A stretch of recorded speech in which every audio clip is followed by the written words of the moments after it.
Okay, so welcome back to Existential Psychology here at the University of West Georgia. What we have on the plate for today is to start looking at the very last thinker that is going to appear on the next test, and actually the very last thinker that's going to appear this semester. So the very last one goes by the name of Martin Buber, not Justin Bieber, Martin Buber. And there are his life dates, and his most famous work by far is the very famous and influential I and Thou, 1923. So why Martin Buber for the last thinker in this class? Well, I wanted to end the semester with a theistically oriented existentialist, partly because a lot of my students are very theistically oriented, and I know that it can be sort of a rough slog to get through these atheistic thinkers, or at least supposedly atheistic thinkers. And so I thought it'd be good to end on another theistic note. Anyhow, we've only really looked at one theistic existentialist throughout the semester, and that was Soren Kierkegaard, and it's been quite a while since we've talked focally about him. So that's the rationale for using Martin Buber to end off the semester. So, I and Thou. An example of what is called dialogal or sometimes dialogical existentialism. And as that word hopefully suggests to you, the emphasis is going to be on dialogue, or I guess to put it more loosely, on how we address, how we speak to the world, how we speak to each other, and because he's a theistic thinker, how we speak to God also. So God is definitely going to be included in the picture for Martin Buber. Martin Buber is going to be speaking about all that from the perspective of Judaic theism. So it's not going to be, strictly speaking, Christian this time as it was with Kierkegaard, but from a Judaic perspective for sure. So basically, to sort of help you get on board with Buber, let's start out speaking in relatively simple terms. Basically, there are two ways of addressing the world, but let's make it simpler and easier yet, okay? Let's talk about how we address each other, because how we address each other is going to be emblematic of how we address the world more generally, and ultimately God too. So, two basic ways of addressing each other, either in an I-it way or an I-thou way. Now, in your notes for the class, I used the phrase I-you. Here's the deal about that. It depends somewhat on the translation of this work, whether the translator retains the I-you usage or the I-thou usage. The most popular translation these days is by a guy whose name is Walter Kaufmann. Oh, wait a minute, where have you heard that name before? Oh yeah, he was the one that translated your Nietzsche work earlier in the semester. So it's the same Walter Kaufmann, this time translating Buber instead of Nietzsche. But anyhow, he retains the I-you, and because his translation is the most popular one, I've retained that in your notes. But personally, I prefer the one by Smith, an older one that I think might be out of print these days, I hate to say. But he retains the I-thou language. Technically in German, it's ich und du, and du is the informal pronoun that means you in German. So I guess Kaufmann decided to retain the you, but personally I prefer the I-thou because it makes it seem a little bit more special, and really there is something special about his description of an I-thou relatedness. So I think for the purposes of this video, I'm going to try to retain the I-thou language as much as possible, but if I slip into the I-you language, I hope you'll forgive me. Okay, so two basic ways of addressing each other, let's say. Okay, so we can address each other in the mode of an objectifying presence, okay? Well, what would that mean? Well, that would mean the kind of way we have of treating each other more or less like objects, like when we're just trying to manipulate each other or get something out of each other somehow, that we're sort of treating each other in much the same way that we might treat any other object in the world. So it's an objectifying way of in a sense, speaking to each other, but it's speaking in a much broader sense. So if you're just present to someone in this way, that too is a way of speaking. Or on the other hand, we can address each other as a thou. Okay, this recognizes sort of the deep humanity of the other person. It unfolds in a unique present moment. And there's going to be something reciprocal about it. Okay, so you say thou to another person and another person says thou to you, as opposed to our normal way of speaking, which would be, like I said, more or less objectifying and to a certain extent manipulative, when we're just trying to get what we want out of other people. And if you think about it, we do that kind of a lot. Well, that's an I-it way of speaking, and probably only very rarely do we say thou to one another, right? To recognize each other's deep humanity in the spontaneity of the moment. Okay, so let's see. All right, so I put a couple things about that in general in your first paragraph of notes. So for Buber, every time you say I implies either an it or a thou. Okay. Every time you say it or thou, it implies an I. So these are not sort of separable categories. That's why, as we saw in Heidegger, these phrases are hyphenated, right? So it's a combination of I and it, or it's a combination of I and thou. Okay, so in other words, there is no such thing as an I without either an it or a thou. There is no such thing as an it or a thou without an I. They are mutually dependent upon one another, and hopefully that kind of thinking is fairly straightforward to you by this point in the semester, because boy, we've seen it over and over with these existential thinkers in different guises, to be sure, but we've seen it over and over. So let's talk a little bit about the I, it, and the I, thou in greater detail, now that we've outlined more or less what they're about. So like I said, I, it is an objectifying stance toward the world, but let's focus once again on other people, because that makes it easier for you to understand. Now, Buber's way of talking about this is a little bit counterintuitive early in the book, because he talks about it in terms of either using. That's not counterintuitive, because that's the language of utility, which probably easily in your mind maps onto an objectifying posture toward other people. But the one that is counterintuitive, he says it's either about using or experiencing. Okay, why is that counterintuitive? Because most existentialists, when they're talking about experience, they're doing it in a more or less phenomenological way as an important access point to the greater depths of existence. But when Buber's using the word experience in this work, what he's meaning is something that occurs in your interiority.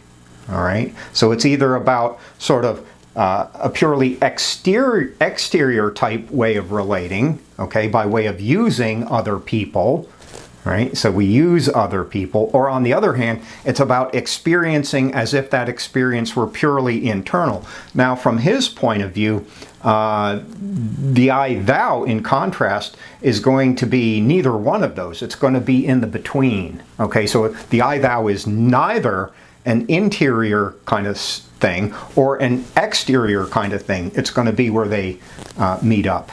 Okay, so, but the I, it, all right, is about either an interior thing or an exterior thing. Another thing you should know about the I, it, its primary temporal modality is the past. So when we're interacting with each other, and primarily what's going on is we remember past interactions and habits, and for the most part there's kind of an autopilot element to our interactions with people, because it's propelled by all the stuff that we remember that happened in the past, and past history and all that kind of stuff. For Buber, that's mostly a marker of an I-it objectifying way of addressing one another. In contrast, the I, thou is going to be in the spontaneously unfolding present. Okay, so the primary temporal modality, which would be an obvious test question, by the way, of the I, it, would be the past. The primary temporal modality of the I, thou would be the present. Okay, so that's the I, it, kind of going through this a little bit quickly. So it's the language of instrumentality, things like that, means, ends, logic. So when we're interacting with each other and treating each other as a means towards some end, right? That's the language of objectification. That's the language of using other people. And hopefully, as I'm starting to lay this out, you can relate to it in terms of your own personal experiences to a certain extent, because I bet most of us have felt used and manipulated by other human beings some fraction of the time, let's put it that way. And it's sort of common when you think about it. And or on the other hand, like if you've ever noticed yourself doing that, well, it's no mark of shame that you do that. It's part of our humanity to a certain extent, but that doesn't mean that it has to be the upper limit of how we interact with each other. So what's more toward the upper limit, and I'm cycling your notes forward a little bit if you want to follow along, would be the I-thou. So the question is, what is it to stop addressing another person as an it, as a means towards some end, in the mode of either using or experiencing? Okay, what is it to stop doing that and instead address the other as a thou? Well, as hopefully, this is where I like to retain the word thou, because that word thou is much more, I think, poetically evocative. And really, the whole book is almost like it's not written in the language of traditional phenomenology, for sure. It's written in a fairly oracular, poetic style. So if you like that kind of thing, boy, this is going to be the book for you. If you don't like that kind of thing, you probably should run and not walk away from it.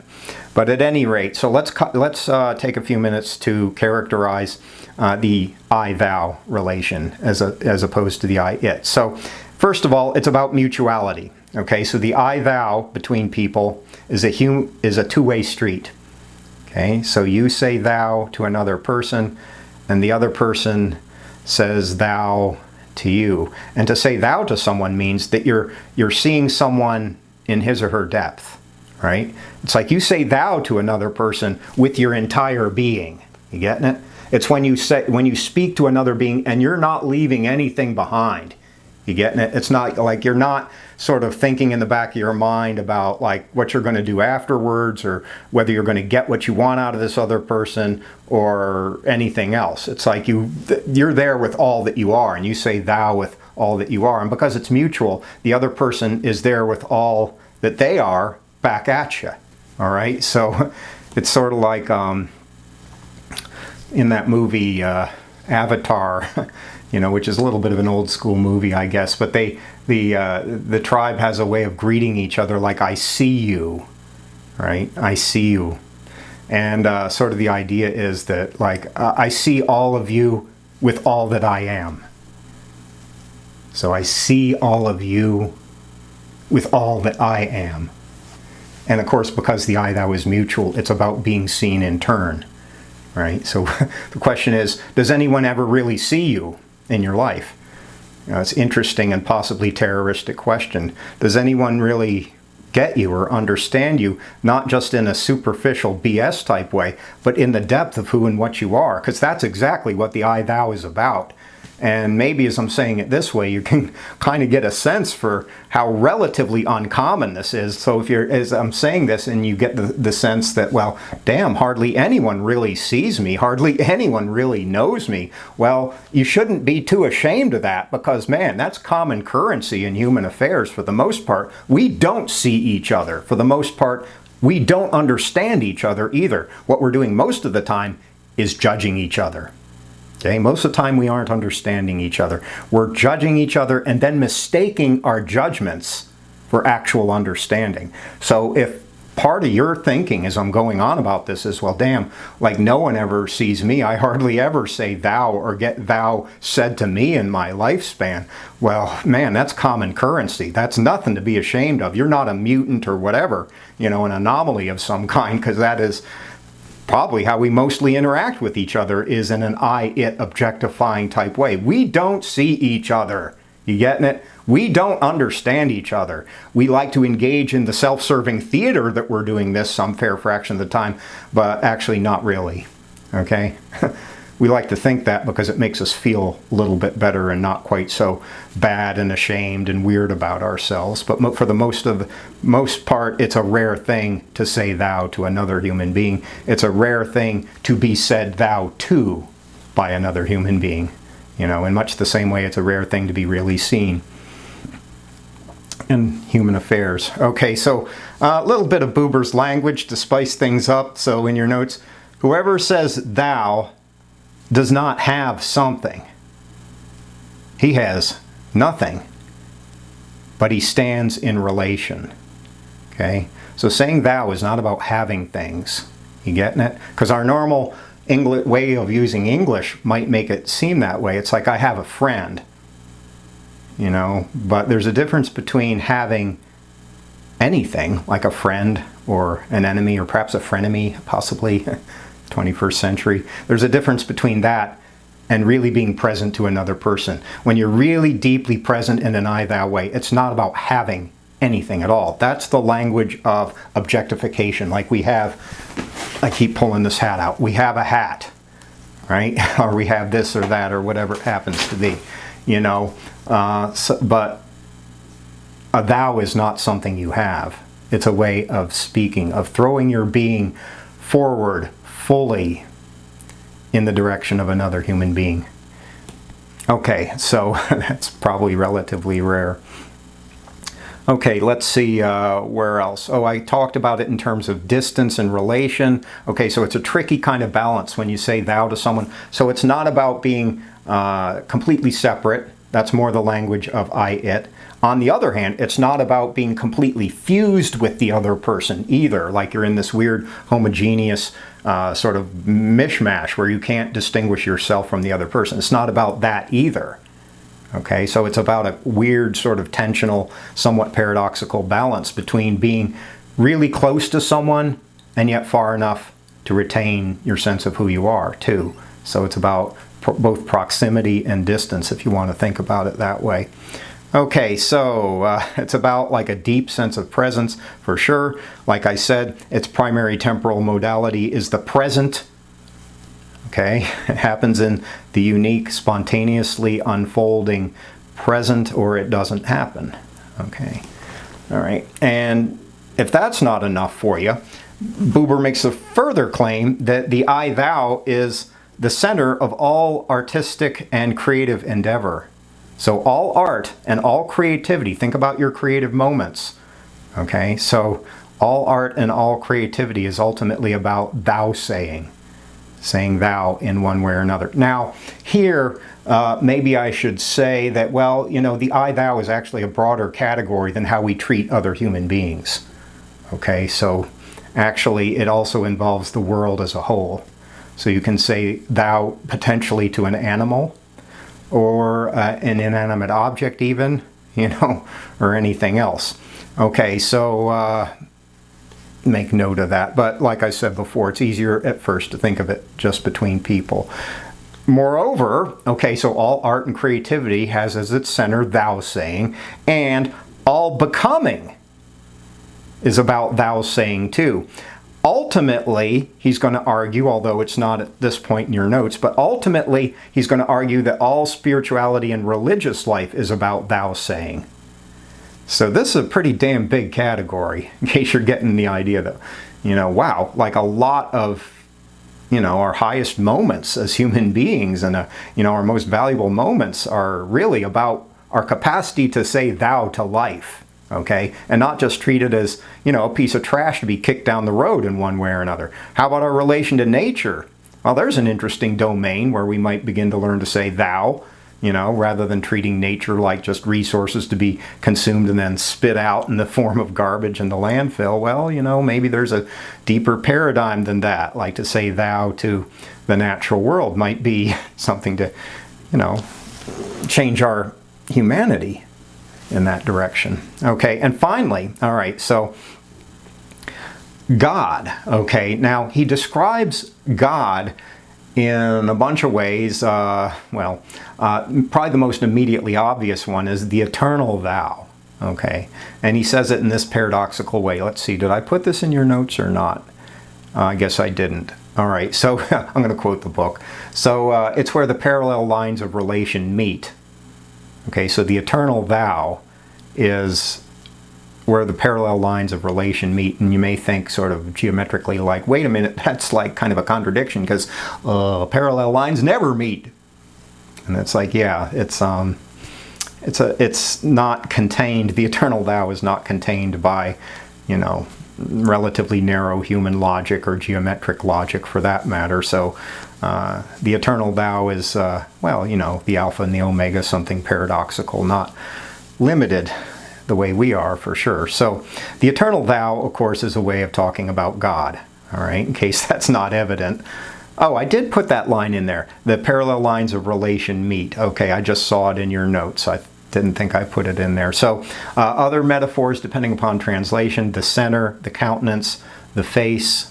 All right, so these are all poetic ways of trying to talk about God. You know, in the Judaic tradition, I don't know if you know this, there's the idea of the Tetragrammaton, okay, in Judaic theology.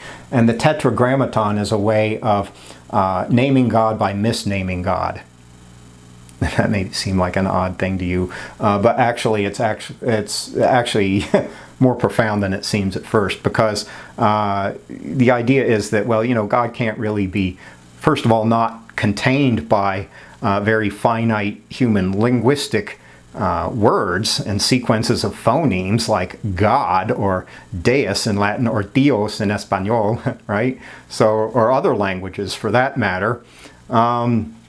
Rather, every naming of God is fundamentally a misnaming of God. So the idea of the Tetragrammaton is four Hebrew characters. I'm going this way because you read Hebrew right to left. So, and it's a way of not naming God and hence acknowledging that it's impossible to name God. That sort of idea flows through a lot of Buber's uses of these kind of what seem to be odd metaphors, like the face. It's like, well, it's the face or the countenance. The countenance is the more common translation, or the center or something like that. It's a way of trying to name something that is fundamentally unnameable. Okay, so here's the trick about having an I-thou relation to God. It's like every time you say thou to something in this world, you're actually making an indirect reference to God, okay? It's an indirect way of addressing God. Every time you say thou to another person, or it could be anything in this world, theoretically, anytime you say thou at all, you're indirectly addressing God. So, and here's where he says that all spiritual life inheres in this. Now, this is a provocative idea because, like for him, if you think of yourself as a really godly person, but you never say thou to anyone or anything in this world, you're not godly at all. You're missing the whole boat. You're missing the whole trip. All your reference to God is really about is a hollow sham. It's a kind of theater you're performing for yourself and or for other people, but it's missing the core of spiritual life. All right. On the other hand, let's suppose that you're a self-proclaimed atheist, and yet you go around saying thou with some frequency in your life. Well, that person who claims to be an atheist, from Buber's perspective, is actually more godly than the so-called self-proclaimed godly person who never says thou.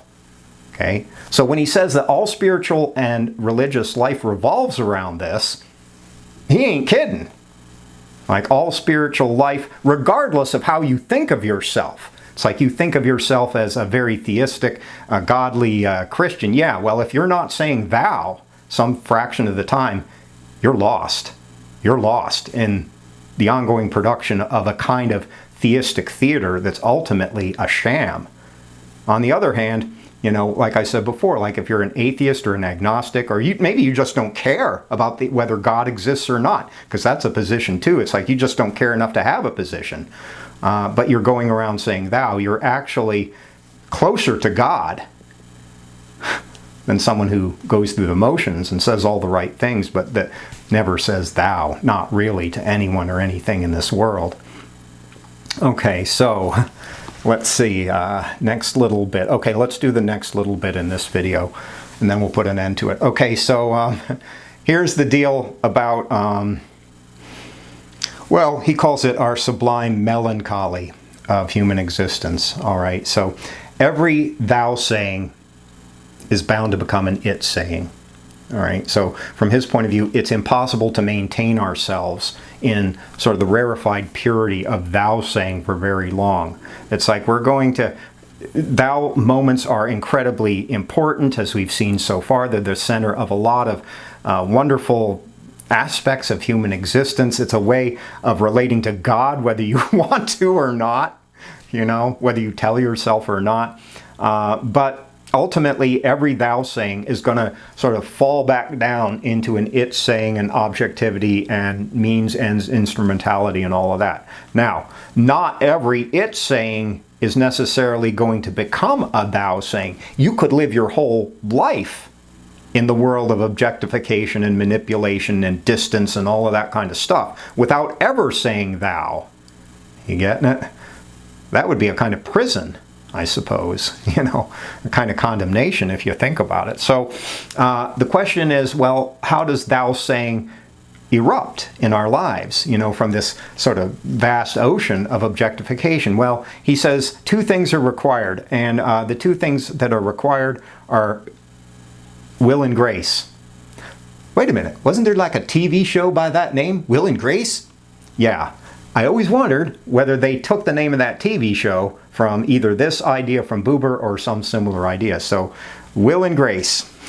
So, what's required for thou saying is the moment has to appear to you by way of grace. Grace is a kind of not a forgiveness, but a kind of givenness.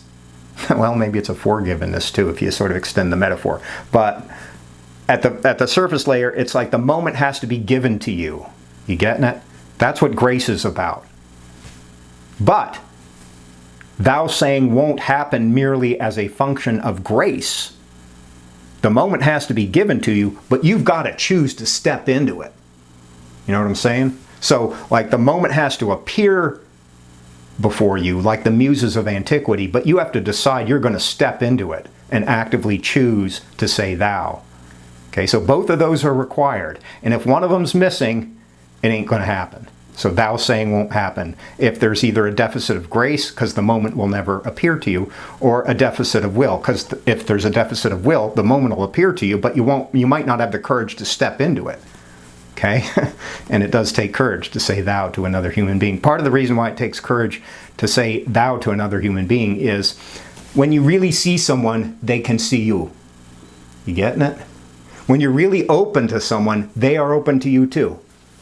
And you're open enough to be vulnerable. Okay? So if you're like locked in a control project or a let me stay as safe as possible type project, which is really just a type of control project, that makes it real hard to say thou to anyone. Okay? So I thou is probably not going to happen if you're captured through and through by your control project, and a lot of us are. Okay, so it happens by will and grace. It has to be given to you, but you have to step into direct relation. Okay, so it's election and electing. This is his way of saying it. Passive and active at the same time. And wow, you may think, wow, a lot of paradoxical tensions running through this I-thou business. That would be correct. Okay, and so the last little piece for this video, which by the way brings us to the end of part 1 of the book, has to do with, in terms of development, like human development.